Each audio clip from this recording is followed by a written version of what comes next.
Cette vidéo est un retour d'expérience du projet de prévention des risques psychosociaux conduit au sein de l'Académie de Grenoble.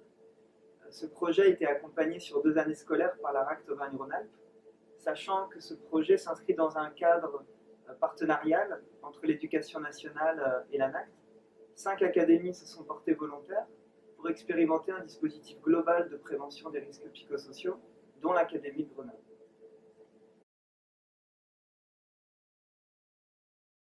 Le premier objectif a été d'expérimenter un dispositif global de prévention des risques psychosociaux qui soit adapté à l'éducation nationale et à ses spécificités, notamment en termes de fonctionnement et en termes de diversité des métiers, sachant que ces 5 expérimentations permettront de préparer un déploiement national. 3 invariants méthodologiques ont été définis. Le premier est la constitution d'un comité de pilotage qui soit composé à la fois de représentants de l'employeur et de représentants de l'administration, et aussi de représentants du personnel, sachant que le comité de pilotage est l'instance décisionnaire du projet. Le deuxième invariant méthodologique est l'association des CHSCT à chaque étape du projet, et notamment leur formation à l'analyse de situations de problème, tant au niveau académique que pour les CHSCT départementaux. Et le troisième invariant méthodologique est la constitution d'un groupe projet opérationnel qui lui aussi soit formé à l'analyse de situations de problème, à cette méthodologie, qui soit en mesure à la fois d'aller recueillir sur le terrain des situations de problème dans les écoles et les établissements, mais aussi en mesure d'analyser des situations de problème pour être force de proposition en termes de pistes d'action auprès du comité de pilotage.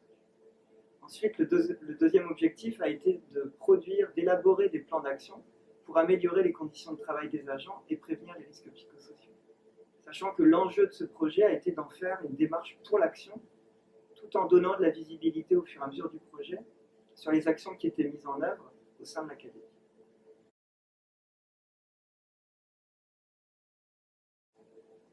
Alors, le premier rôle de la RACT a été de transférer la méthodologie d'analyse des situations de problème auprès des acteurs de l'Académie pour les rendre autonomes sur le sujet et qu'ils soient en mesure de faire perdurer, pérenniser le travail entrepris dans la durée. Ensuite, le second rôle de la RACT a été d'expérimenter le jeu du réseau ANACT-ARACT intitulé « Les risques psychosociaux » dans le document unique, afin de concevoir une version du jeu qui soit dédiée à l'éducation nationale à partir de 4 situations de problème issues des 5 expérimentations.